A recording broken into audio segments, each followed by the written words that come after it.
다되네. Okay, so good evening, everyone. We will start first with the question. There was a question about the presentation, the order of presentation of the Four Noble Truths, because it seems that there are two orders of presentation. In one case, we have the truth of origin first, the truth of suffering second, the truth of the path third, and the truth of cessation fourth. And then we find another presentation where we have the truth of suffering first, the truth of origin second, the truth of cessation third, and the truth of the path fourth. So there's a question about what is the correct order, or why do we have a variation in the order. So when we discuss the Four Noble Truths, indeed, there are two ways of presenting them. One way that you can present them is from the point of view of the cause and the result. And in that presentation, that which you identify as the cause is presented first, and then it is followed by the result.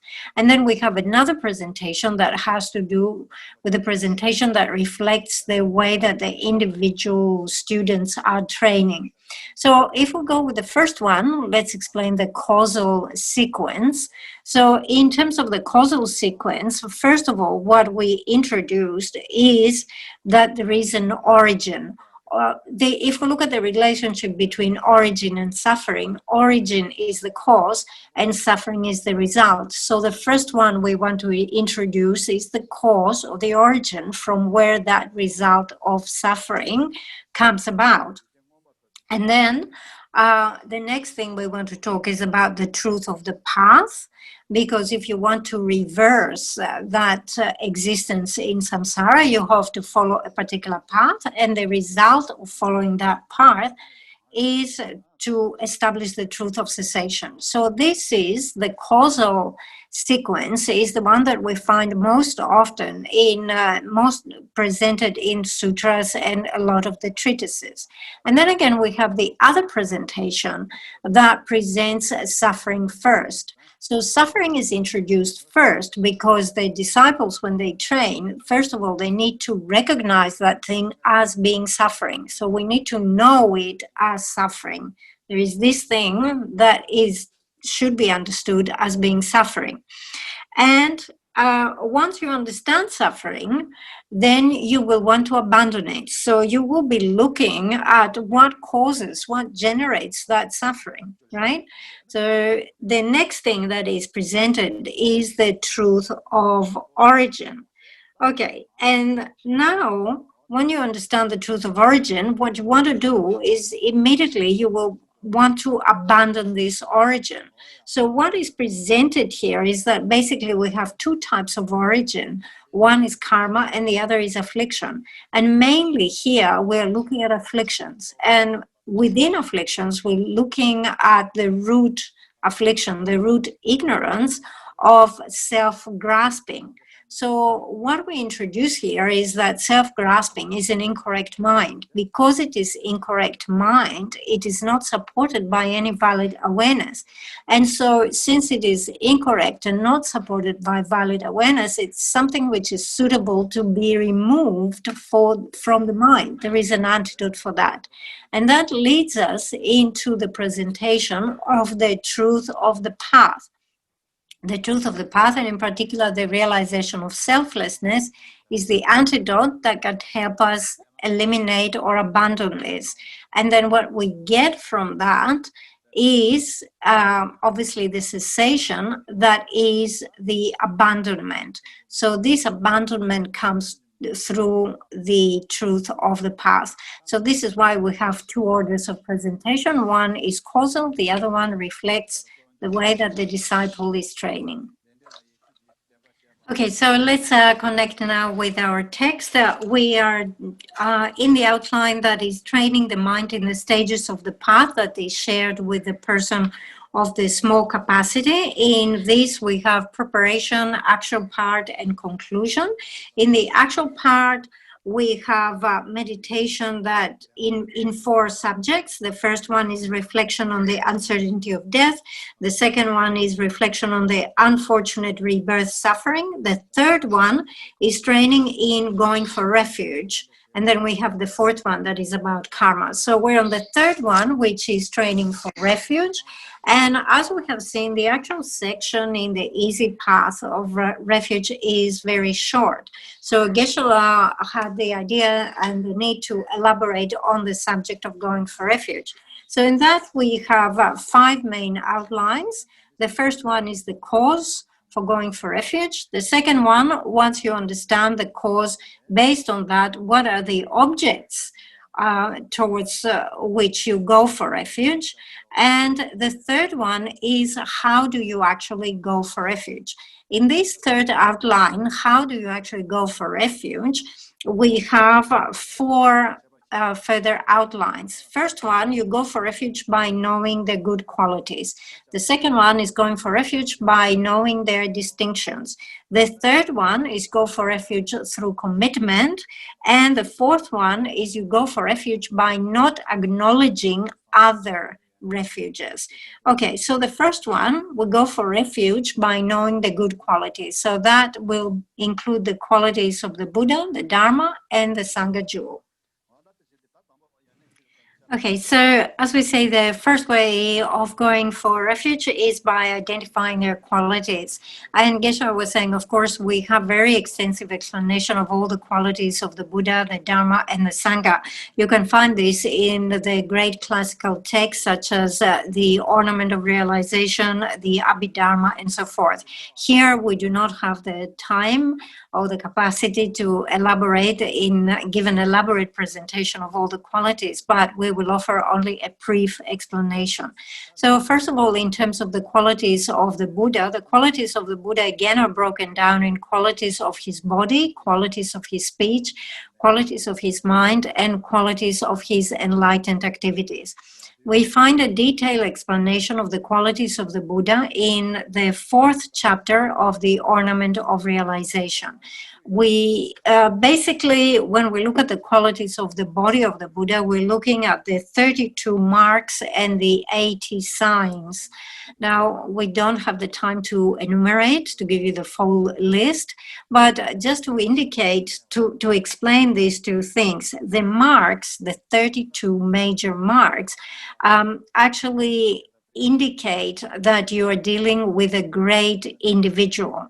And as for the signs, the 80 signs, they are signs that demonstrate almost through an example the inequalities that exist within the mind stream of this great being.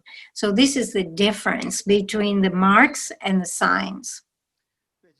Okay, so we mentioned that the qualities of the Buddha of the body of the Buddha is that it is adorned with the marks and signs.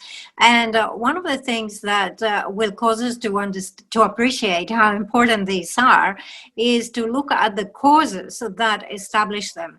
It is Master Nagarjuna in his Precious Garland that explains what causes are necessary in order to establish those marks and signs. So he begins by saying that the merit giving rise to all the solitary realizers, the hearers, learners, non-learners, all ordinary beings. So he says, take all that merit and sort of like gather all this up, add all this up, all this merit, it will produce 1 pore of the body of the Buddha. All right. So then if you take the merit that it takes to establish all the pores in the body of the Buddha and you multiply it by 100, you will get the merit that is required in order to establish 1 sign. Now, we have 80 of those signs. So you take the merit that is required to establish all 80 of those signs, and you multiply it 100 times, and this will give you the merit that is required for 1 of the major marks. So then we take the merit that is required for establishing the first 30 of those marks, and we multiply it by 1,000 times, in order to get the merit that is required to establish the 31st sign, that is the curl of hair between the eyebrows. And then you take the merit that is required for that, and you multiply it 100,000 times, and that establishes the crown protrusion, the Usnishna of the Buddha. And then you take the merit that is required for that, and now you multiply it by 10 in the power of 14, and that establishes the Brahma voice, this special voice that the Buddha has. Okay, so once you hear about the amount of merit that is required, now you will start admiring a body that has these marks and signs. Okay, so we have given a brief indication of the qualities of the body of the Buddha. We haven't gone into the full enumeration, but it has given you an idea of the qualities and the causes that are required, the amount of merit that is required to establish these. Next, we want to look at the qualities of the speech of the Buddha. It is, we say, this Brahma voice that has 60 different qualities. So in order to describe the general quality of the speech of the Buddha, we say that even if every sentient being that exists in the world were to simultaneously ask a question to the Buddha, and each one of those sentient beings would be asking the questions in their own language, the Buddha simultaneously would be able to give an answer to them. But it is not that the Buddha is giving many different answers. The Buddha is just uttering just one thing. The Buddha is just giving one answer.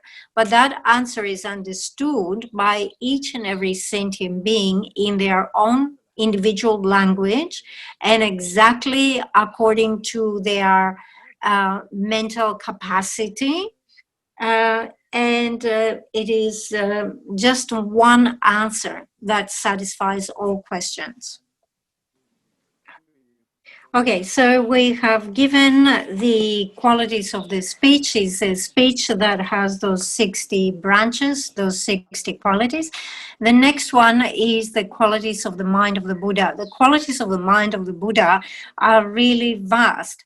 Basically, they are presented as the 21 categories of pristine wisdom of the Buddha.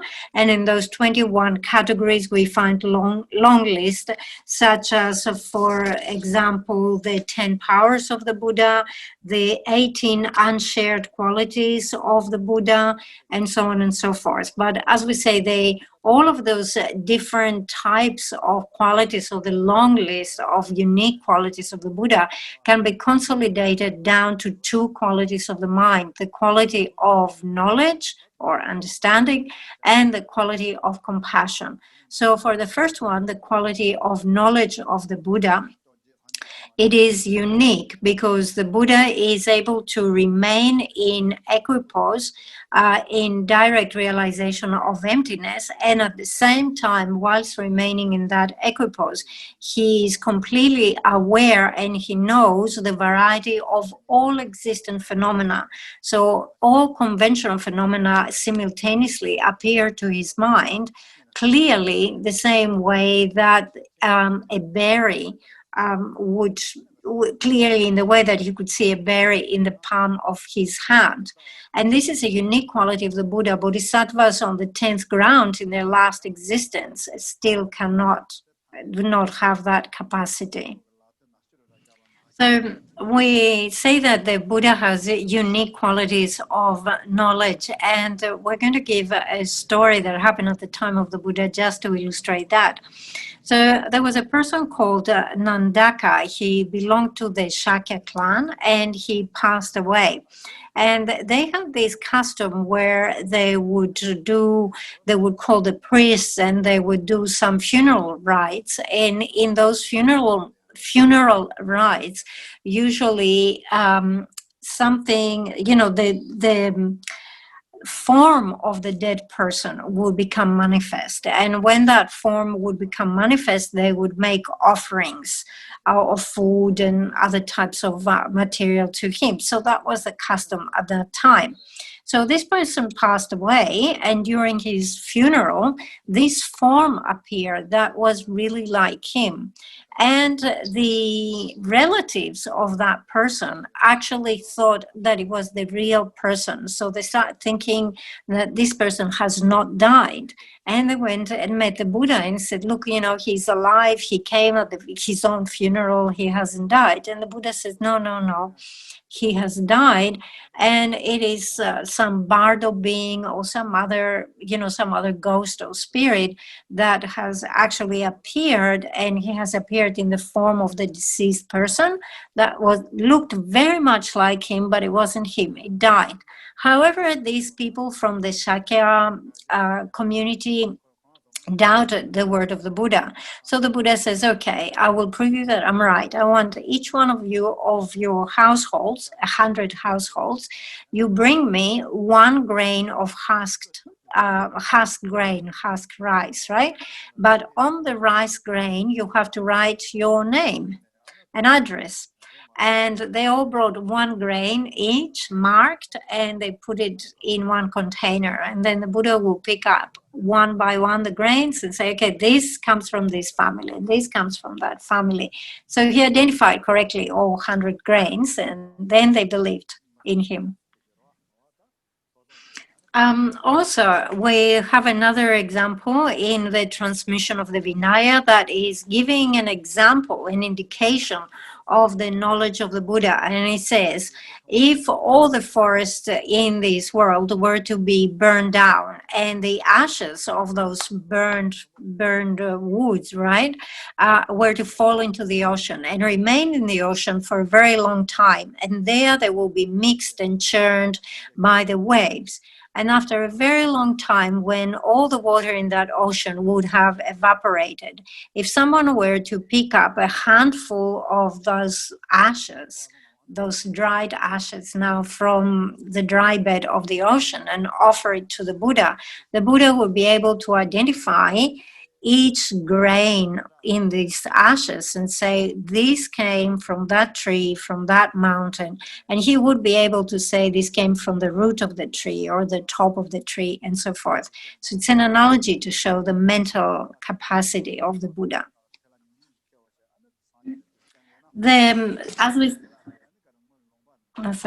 So, as we say, the qualities of the mind of the Buddha are presented under 21 categories of types of pristine wisdom. However, here we summarize them and present them as qualities of knowledge and qualities of affection. So we have talked about the qualities of knowledge and now the qualities of his affection. If we look at the qualities of his love as they are described by the 7th Dalai Lama, he says, one person may be evil, others may be ruled by anger and intend to kill you, but you always think of living beings as your children.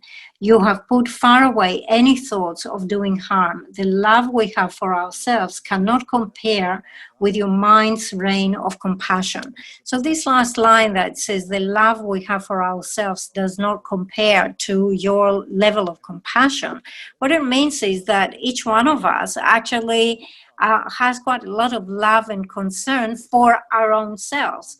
But the amount of self-love or self-concern that we have does not compare with the love that the Buddha has for all sentient beings, right? It's not the case that the Buddha has affection occasionally for sentient beings. It's not that he only cares for sentient beings if he notices that they have suffering, whilst there are he says, okay, these beings right now, they're suffering, but these other beings, they're not suffering. So, I don't need to have compassion for them. It's not like this.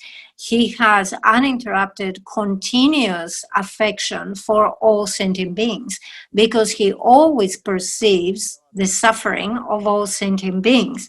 So it is very important to keep in mind that for someone to reach the state of Buddhahood, they have started their training very early on. At some point, they generated the mind of bodhicitta, and then they developed this love and affection for others over a period of 3 countless great eons. So when they reach the result of Buddhahood, they have fully developed affection and compassion for others that does not compare at all with any measure of self-love that we have for ourselves. Okay, so now we come to the next one, which is understanding the enlightened activities of the Buddha. The enlightened activities of the Buddha are broken down to the enlightened activities of his body, the enlightened activities of his speech, and the enlightened activities of his mind. In terms of the enlightened activities of the Buddha, of the body of the Buddha, when the Buddha manifests in a body that is adorned with the 32 marks and the 80 signs, those who perceive this body are totally astounded. And by admiring that body, they generate a wish that says, may I also achieve a body like this? So by appearing, by making this body appear, by making this body manifest, the enlightened activity of this body is that it becomes the cause for the disciples to accumulate the necessary merit in order to establish such a body. So this is the enlightened activity of the body. It becomes the cause to establish that body in the future. Then we have the enlightened activity of the speech of the Buddha. And this is the speech of the Buddha comes forward without requiring any specific effort or any specific motivation. So it naturally flows, but it flows and explains things exactly according to the mental capacity, to the predispositions, to the power and the needs of various disciples. And it teaches in a way that it explains and it leads sentient beings. It brings them into maturity. It's a speech that always explains the means to achieve higher rebirth and liberation. And as for the enlightened activity of the mind, is a mind that if it has a worldly thought, it will be understood by all. But if it has a transworldly thought, it cannot be comprehended even by very advanced bodhisattvas. Okay, so we're talking about the enlightened activities of the Buddha, and in particular, we mention here in terms of the enlightened activity of the speech that it doesn't require any motivation or any effort, but this is true for all the enlightened activities. They happen spontaneously. So just as you have the moon in the sky, in the evening sky, and that shape of the moon is actually automatically, naturally reflected in any vessel that contains water down on Earth. As long as this water is clean, you will naturally see the reflection of that moon in hundreds and thousands of vessels that contain water. So that happens naturally. It's not that the moon has to conceptualize and think, I will cast my reflection here, or I will cast my reflection there. So it is similar with the enlightened activities of the Buddha. As long as the mind of the disciples have that purity and that they are open and perceptive, then the enlightened activities of the Buddha will reach them. And this is because the source of those enlightened activities is the wisdom Dharma body of the Buddha, which is like the sky. And we say that an indication of the enlightened activities of the Buddha, the result of that is any virtuous thought that we have ever had is a result of the enlightened activities of the Buddha. So we have offered a brief description of the qualities of the Buddha, and now we're looking at the qualities of the Dharma. We have explained Dharma as being the truth of cessation and the truth of the path, or another way to present it is the realizations and abandonments. So, for example, and another way to look at it is to look at the knowledge that it imparts. If we go through the various aspects of the Four Noble Truths, we will develop a knowledge and understanding of impermanence, of selflessness in various degrees of subtlety. So this is the knowledge, this is the realization. And then in terms of abandonment, we have abandonment of afflictive obscurations and knowledge obscurations. Afflictive obscurations that are abandoned in stages, and knowledge obscurations that are abandoned on the path of seeing and the path of meditation. So these are some of the qualities of the Dharma that they induce realization and bring about abandonment. But also, we have just explained the incredible, inconceivable qualities of the Buddha. The Buddha, within his own continuum, has realization of the path and realization of cessations. And these qualities of the Buddha have come by relying on the Dharma. So if such qualities are generated by relying on the Dharma that is the basis for generating these qualities must also be something marvelous. Okay, so now we start looking at the qualities of the Sangha. So when we look at Sangha, we look at hearers, solitary realizers, and bodhisattvas. So we're looking at the Sangha of the three vehicles. So here, even when we start by looking at the qualities of the hearers, when the hearers attain the path of accumulation, they have genuine renunciation for cyclic existence. And this is how they enter the path of accumulation. They build up 13 prerequisites for their type of enlightenment, and they receive many clairvoyant powers and so forth. On the path of preparation, they have understood the 16 aspects of the Four Noble Truths, and they continue on the and also they have realization of emptiness through a generic image. And then when they come into the path of seeing, they gain direct realization of emptiness. And then they progress into the path of meditation. In the path of meditation, they abandon 81 orders of objects to be abandoned.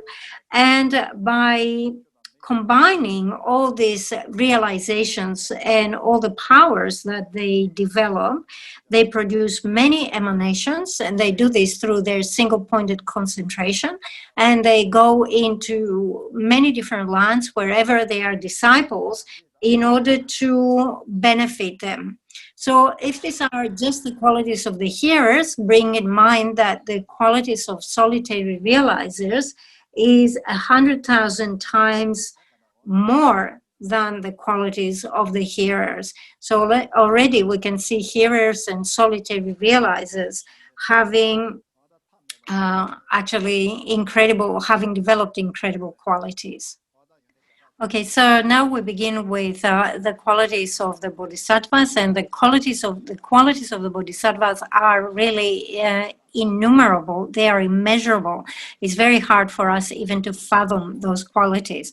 So the qualities of the bodhisattvas, as they progress along the 10 grounds, are presented in terms of 12 sets of qualities. So if we're talking about a bodhisattva on the first ground, right, these bodhisattvas is able to see into 100, is able to emanate 100 bodies. Each of those bodies is surrounded by 100 other bodhisattvas.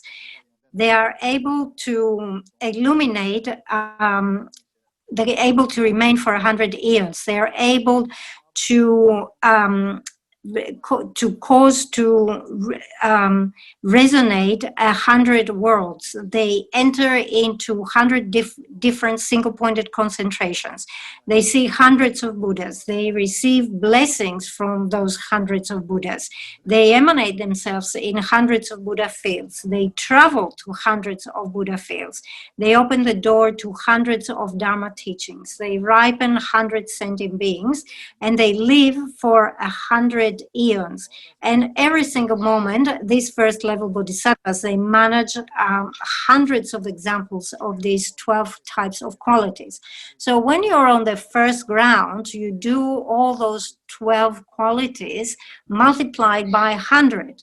Now, when you get into the second ground, you do this by 1,000 times. So not 100 bodies, but 1,000 bodies, and so on and so forth.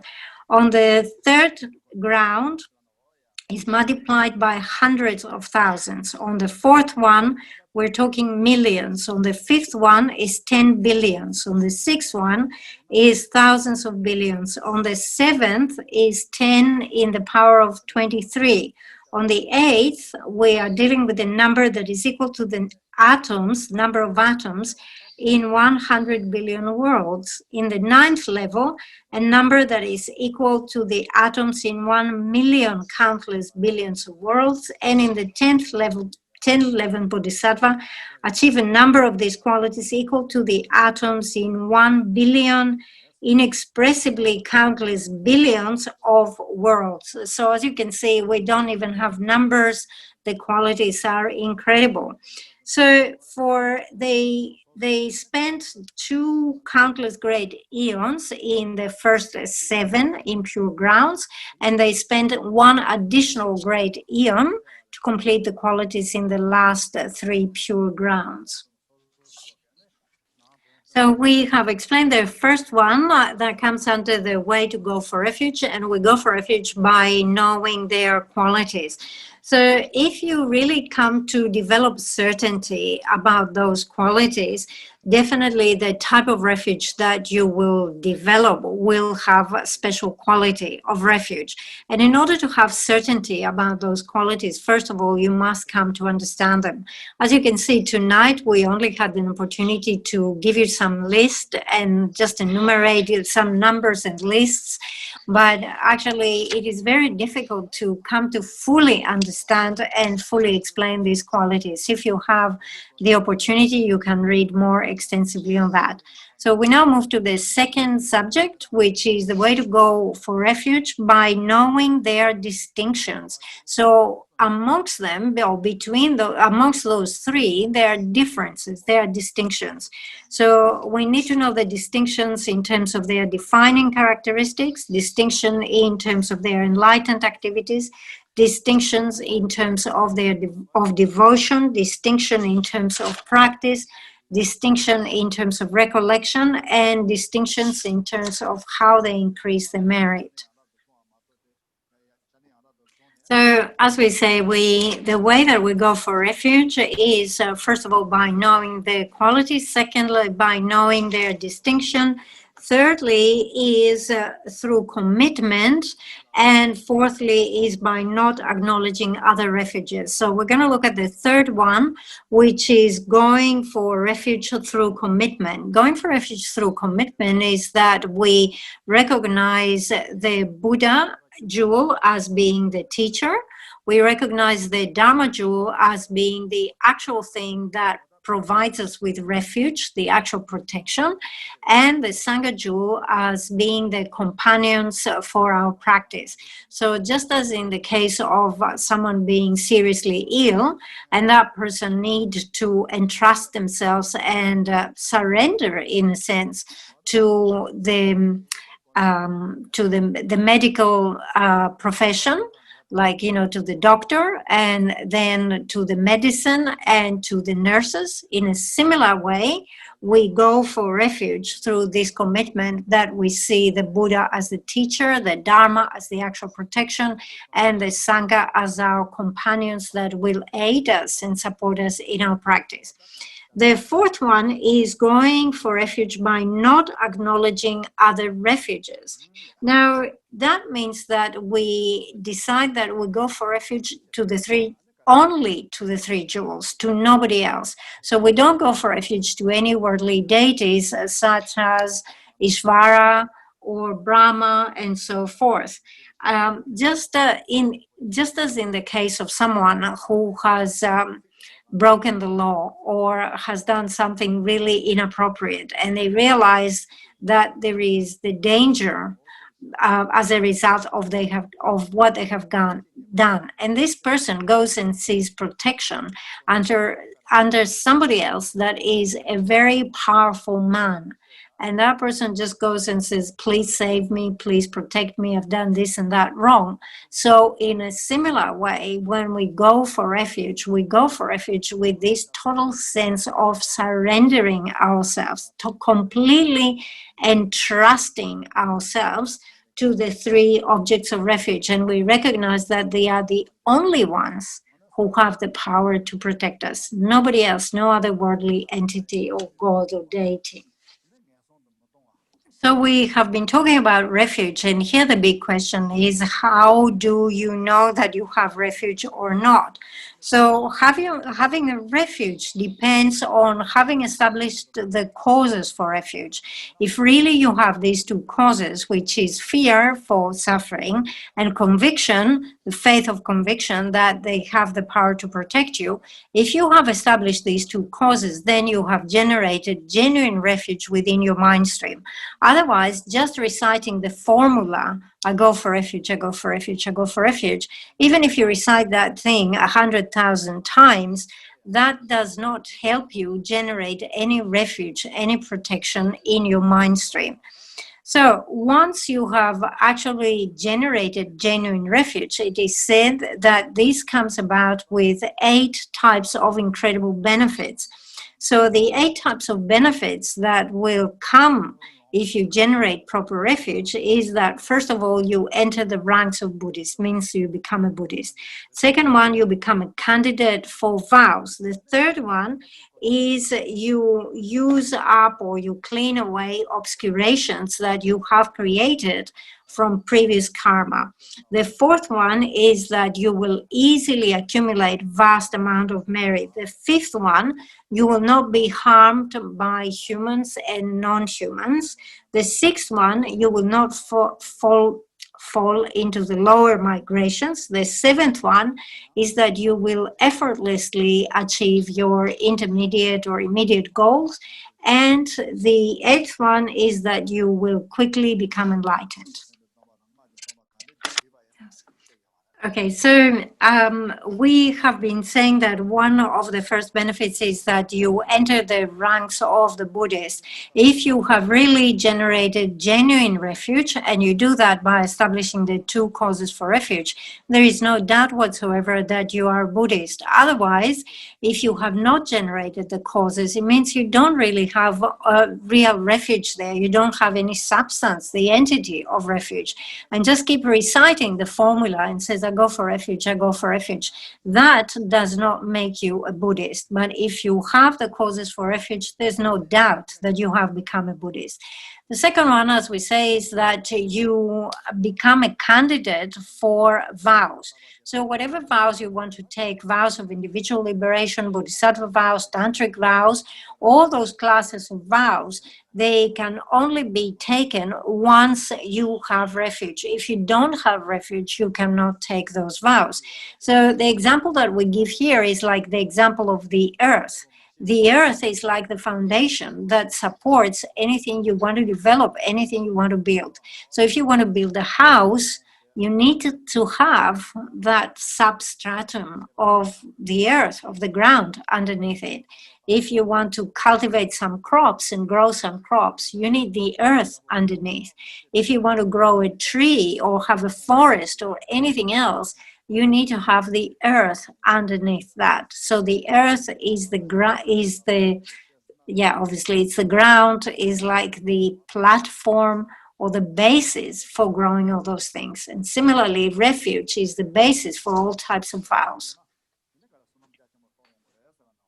We continue with the benefits. The third benefit, if you generate genuine refuge within your mind stream, is that you will exhaust karmic obscurations that you have accumulated over a very long period of time. But of course, we have to stress here that we're talking about genuine refuge. If you have genuine refuge, it can really help you wipe out or remove all these karmic obscurations. So we have a story here that was given by the Buddha himself at the time of the Buddha. there was the son of a king, and he committed one of the major heinous crimes because his father, the king, had achieved the result of a never returner. So he was an arhat, and the son could not wait for the father to pass away naturally, and he wanted to inherit the throne, so he killed the father. So he had committed the heinous crime. However, he met the Buddha and he took sincere refuge, and by taking refuge, he avoided the result of having to experience intense suffering in the hells. So that is an example of how you clear away karmic obscurations. The fourth point is that with pure refuge, you amass a vast amount of merit very quickly. Again, we have a quotation or a reference from the Short Perfection of Wisdom Sutra that says, if the merit from taking refuge had form, the three realms would be too small to hold it. So the three realms is a very expensive, very, very vast area. So the merit from taking refuge would be too small to be contained there. Yes. Okay, so from the benefits, we have covered the first four, that you become a Buddhist, that you become a candidate for the vows, that you clear away karmic obscurations, and that you amass a vast amount of merit. We continue now with the fifth one, which is that you will not be harmed by the harmful deeds of humans or non-humans. So if you have pure refuge, this pure refuge will offer you protection. So we have two stories, one to illustrate how you will not be harmed by humans. So in the past, a Tirthika, so a Tirthika is a non-Buddhist follower, right?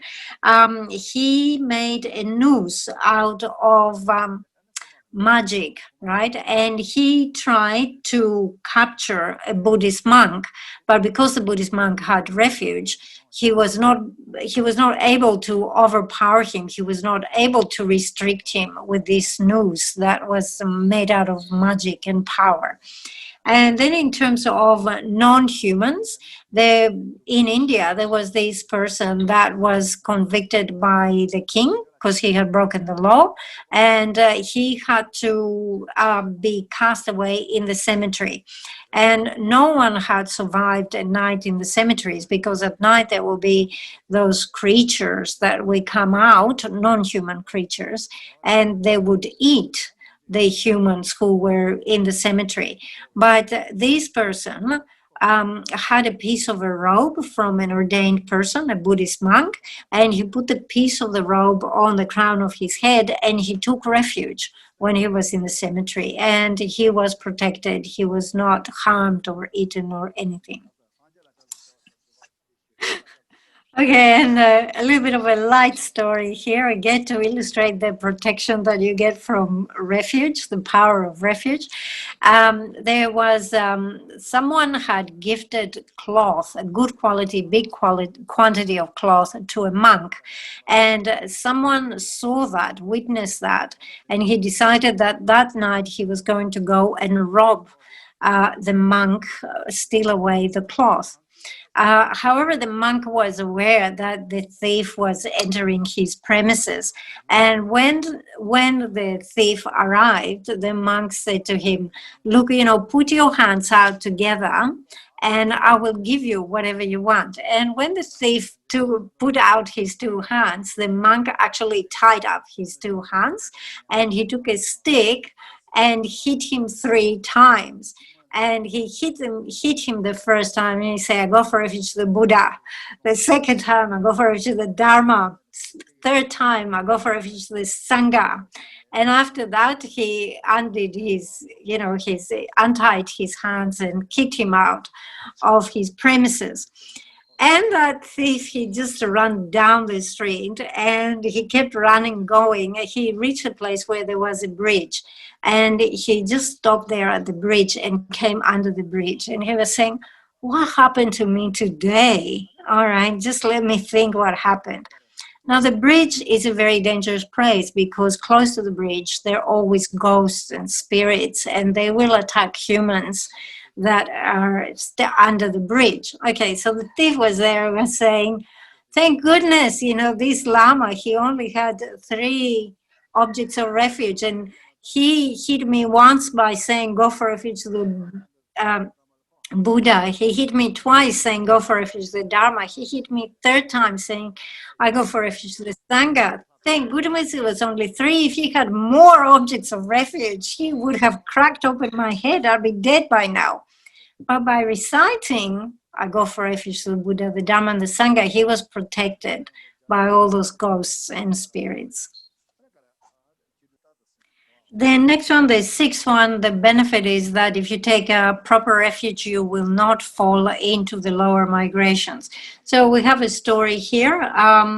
There was a god that had reached the end of his life, and he could see with his clairvoyance that he was going to take a rebirth as an animal, as a pig. So he went straight to Indra. Indra is the king of gods, and sought refuge to Indra. But Indra said that he would not protect him and he would not do anything for him. So he suggested, why don't you go and see the Buddha? So that god that was about to die and be reborn as a pig, he went straight into the Buddha, and the Buddha gave him advice on how to properly take refuge at the time of death. So he did take refuge at the time of death, and in this way he averted the rebirth as an animal. Instead, he was reborn as a god at Tushita. So the realm of Tushita, or the gods of Tushita, are actually higher than the status of Indra. So when this god passed away, after a while Indra was wondering where he has taken rebirth. So he was looking around in the different realms of existence to identify him. But he could only perceive anything that was below his level. He could not see other states or other god realms that were above his level. So he was looking and he could not find him. So at the end, he even had to ask the Buddha, is he reborn? Where did he end up? And the Buddha explained that he had taken rebirth at Tushita, which is a higher level. So you can see this story illustrates that even though this god had created the karma and he was about to be born as an animal, he was able to avoid this. But in the story, we can see that Indra could not offer him refuge. Only the Buddha could give him proper refuge, and the proper refuge helped him avoid this low migration rebirth. The 7th of those benefits of going for refuge is that you will effortlessly and easily achieve all your goals, whether they are immediate temporary goals or long-term goals that you have in mind. So as it is said, really it is very important for us to take this full-hearted refuge, and if we do this, then this has the power to protect us. There is a story of a bodhisattva who was from Red Ring, and he was engaged in a lawsuit. So there must have been some dispute with some other people, and what he did is that he just took a proper refuge, and then he won the debate, or he had a better representation that won his case. And also the thing is that in terms of becoming enlightened, it is very good to understand that if we keep taking refuge again and again for whatever is the situation, this will become like a habit for us, and we will have a great recollection. When we go for refuge, we have recollection of the qualities of the 3 jewels.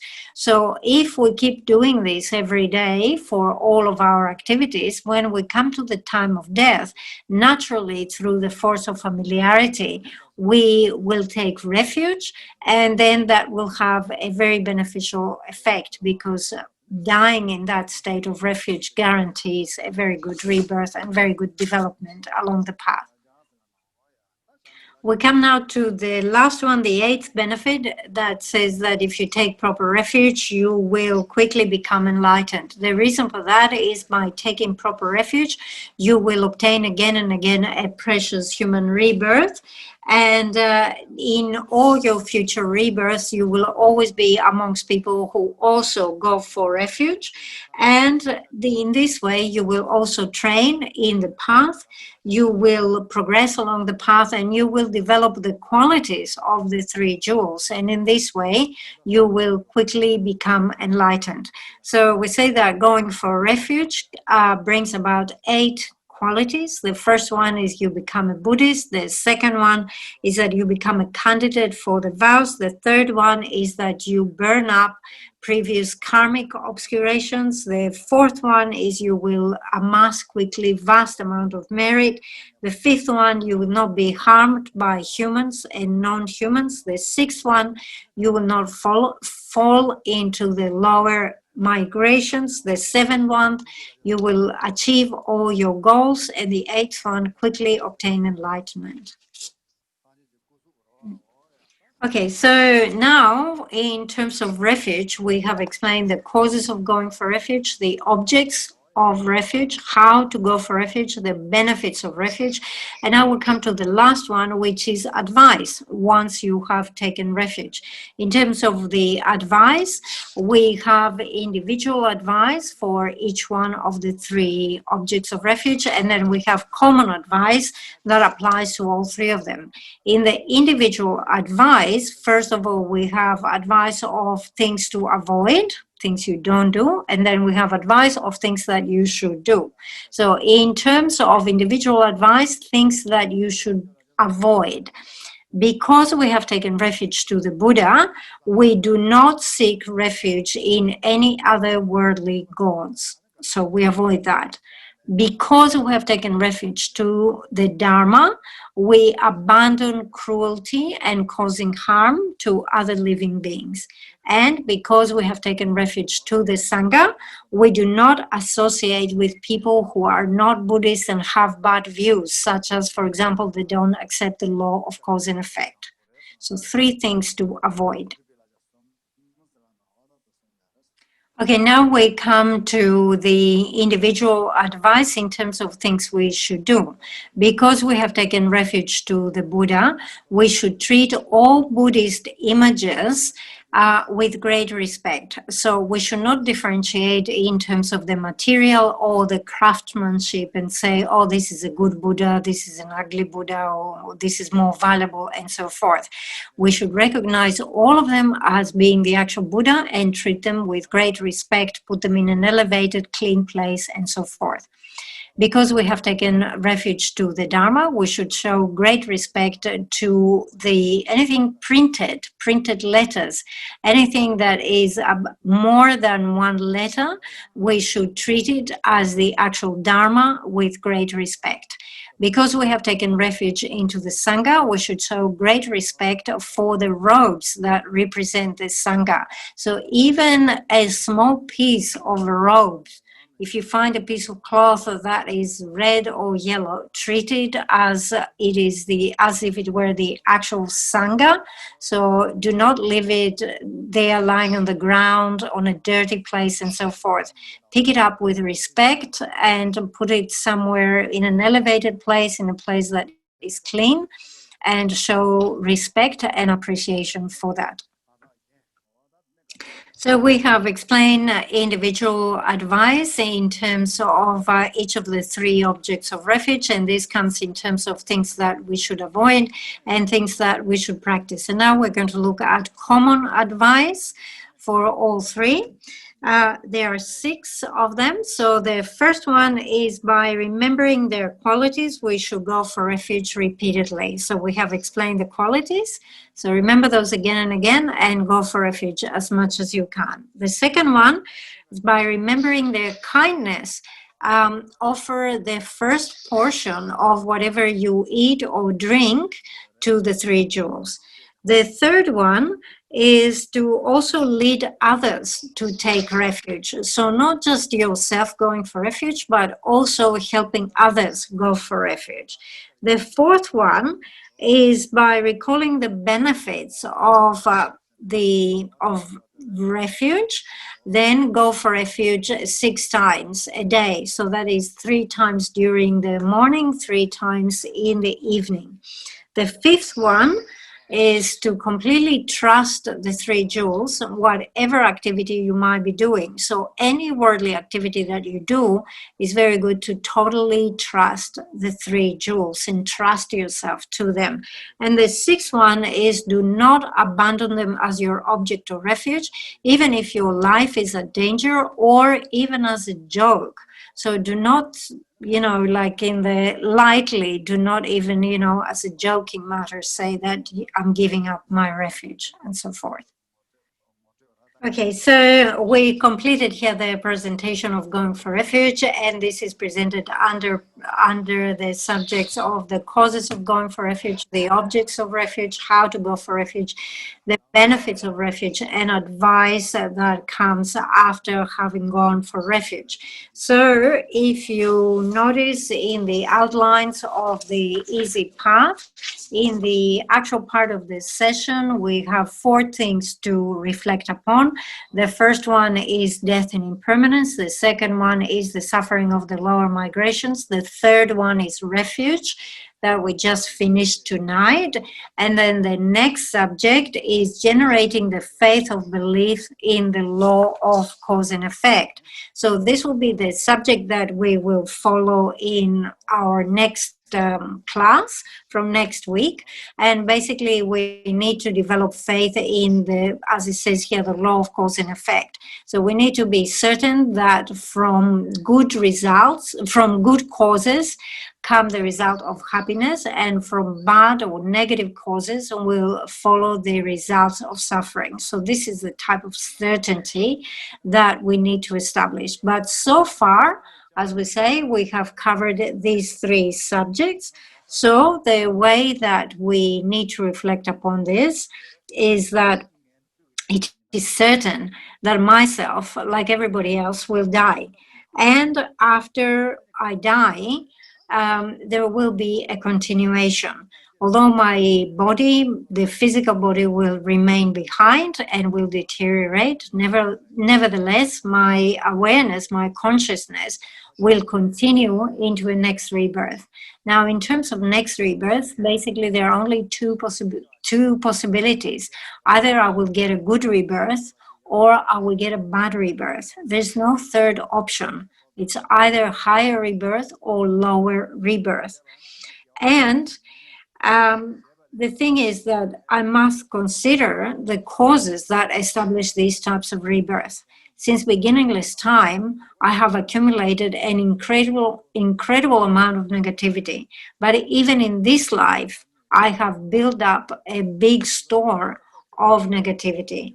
And if I were to die, let's say today or tomorrow, I know that due to all this negativity that I have, I will be reborn in the lower realms.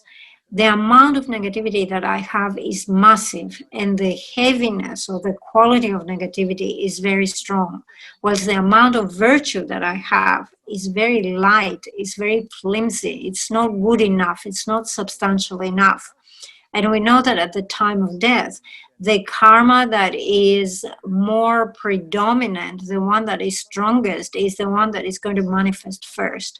And because of my negative karma is so strong and so predominant at the time of death, this is the one that will manifest. So if I were to die, it is obvious I would take a bad rebirth. It is due to the kindness of the 3 jewels that I'm still alive, I'm still here, and I'm still breathing. But when I consider the suffering that awaits me after death, all the suffering of the hell beings, the suffering of the hungry ghosts, the suffering of the animals, I'm feeling terrified about this suffering. So who has the power to protect me? It is only the 3 jewels that have the power to protect me. So now, by considering the qualities of those 3 jewels, I definitely go for refuge. Remember the 4 qualities that make the Buddha a suitable object of refuge, that he himself is free from any fear, that he's very skillful in leading others to avoid their fear, that he has great compassion without partiality, and that he continuously works for the benefit of others, regardless of whether they have benefited him or not. So remember these great qualities of the Buddha and then the Dharma and the Sangha. Identify the objects of refuge, the qualities of refuge. You obviously have the causes for refuge, and go for refuge properly. We stop here for tonight. If you have any questions, please send them through messaging and we pass them on to Geshe. Thank you very much for tonight. That's it.